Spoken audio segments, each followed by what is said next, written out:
How is it going, fellow gamers? I am Butchimus, and today we are going to be talking about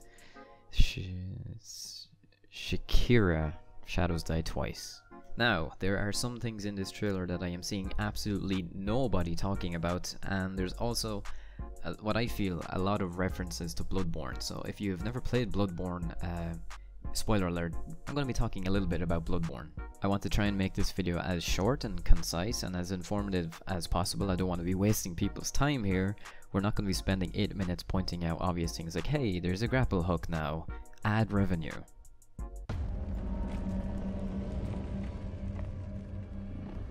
Firstly, the statue and the statue in the next scene here are both missing their left arm, which I think is just kind of a subtle symbolism about what's going on here. Now here we get our first look at who I would assume to be the narrator of the trailer. Interestingly enough, he's carving using just his right arm. He doesn't appear to be using his left arm to stabilize the carving, which I think might be a little bit important later on in the trailer. Again, another close-up here of the narrator carving the wood using just his right hand and using his feet to stabilize the wood, which I think is going to be very important in a few scenes from now, so just hang on.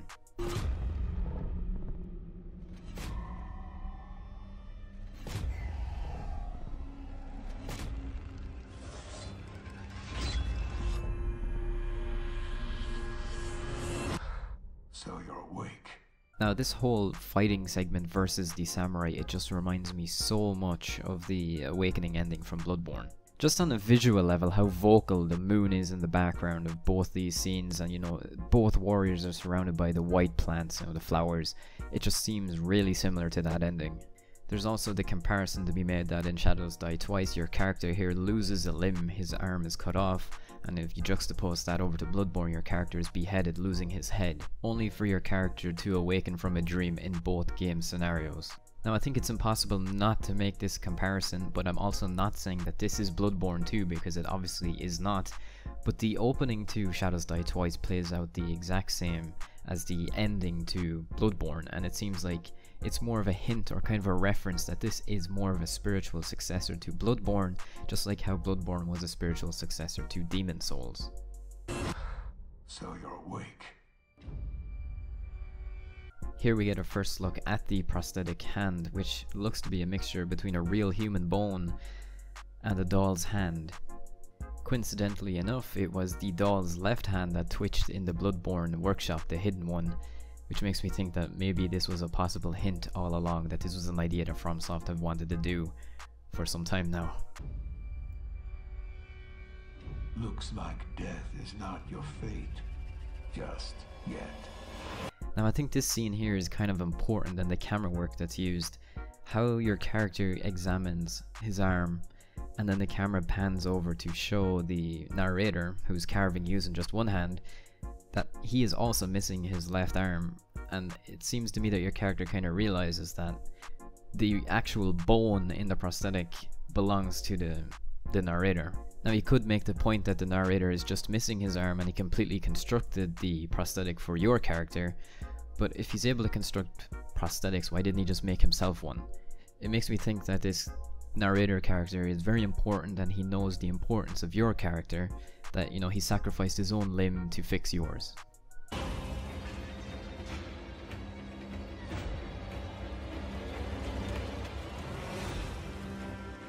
Some time has passed since I found you. Your master still.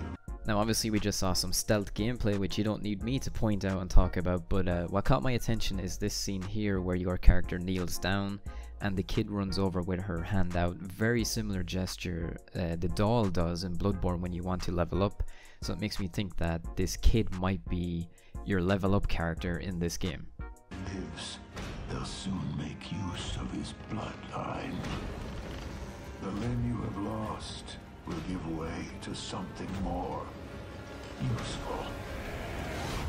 You'll learn to appreciate its worth. It looks like transforming weapons are making a return from Bloodborne, but what happens next is far more interesting, I think. You just completely obliterate this enemy's shield with that axe. Like, you don't guard break him, you don't, you know, push him back. You smash the shit out of his shield. which in turn opens the enemy for a riposte kill, and that makes me think that the axe is not so much a weapon, it's more of a tool for guard breaking. Instead of the kick animation, I think this axe will be your guard break tool, because you only do one attack with it. He only does one attack, he doesn't do any follow-ups. He retracts the blade back into his forearm. It's hard to see, but then he follows up with the katana strike.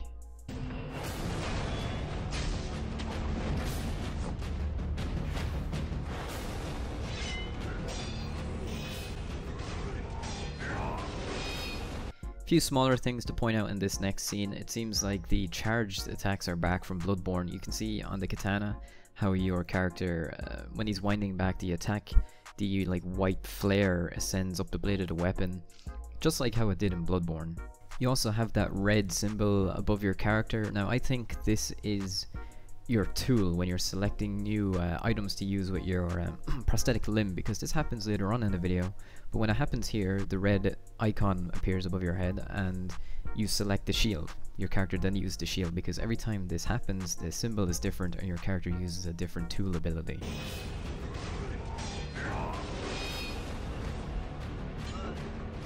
Okay, this one is big and I have seen absolutely nobody point this one out. But the enemy that you just killed is holding a flintlock rifle in his hand. Now it might not mean much, because in Bloodborne you also had rifle wielding enemies, but you know, at the same time it also raises the question, can I use one and can I shoot motherfuckers with it? But at the very least there are some people who are genuinely interested in history, and this might be able to, you know, provide a time, date, place, setting for them, and it just gives them a bit more kind of immersion in game.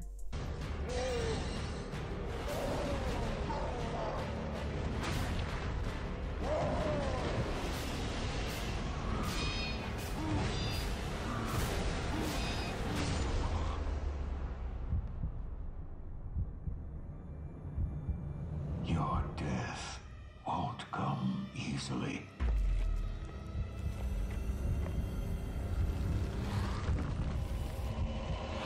Now oddly enough, and unlike, you know, Dark Souls and Bloodborne, this game seems to feature a, you know, second chance respawn mechanic, and the only reason I can think of why this exists within the game is because the world is maybe going to be bigger, and checkpoints like bonfires or lamps are going to be, you know, further spread out from one another. So to kind of compensate for that and a bigger open world, they're going to make you be able to respawn, but maybe make it, you know, limited use, because the game would just be fucking easy, right, if you could just keep respawning every time you died. What I also noticed is that while you are respawning, again your body emits one of these red Japanese symbols that makes me think that the respawning mechanic is a tool or item that you use. I don't understand Japanese, so if anybody could translate these symbols or make them out, it's very hard to do so. You know, it might shed some more light on what's actually going on here.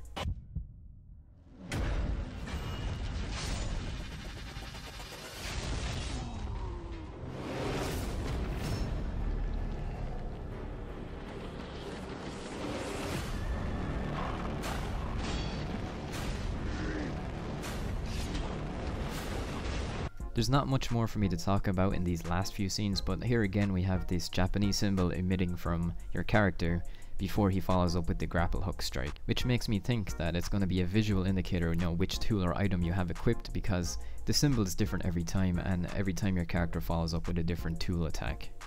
Also throughout the whole trailer you don't see any rolling or dodging of any kind until now, where your character does a quick dash and then a jump, which makes me think that if that's, you know, entirely one button press animation, or if you press once to dash and if you press it like quickly a second time you do a jump afterwards.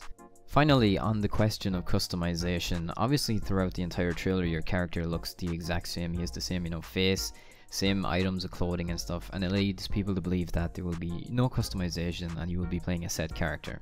Now that is 100% possible, that could happen. But for the sake of a brand new trailer for a new IP, it does make sense to make the character look the same and dress the same throughout, so it doesn't confuse the viewer and there's continuity from beginning to end.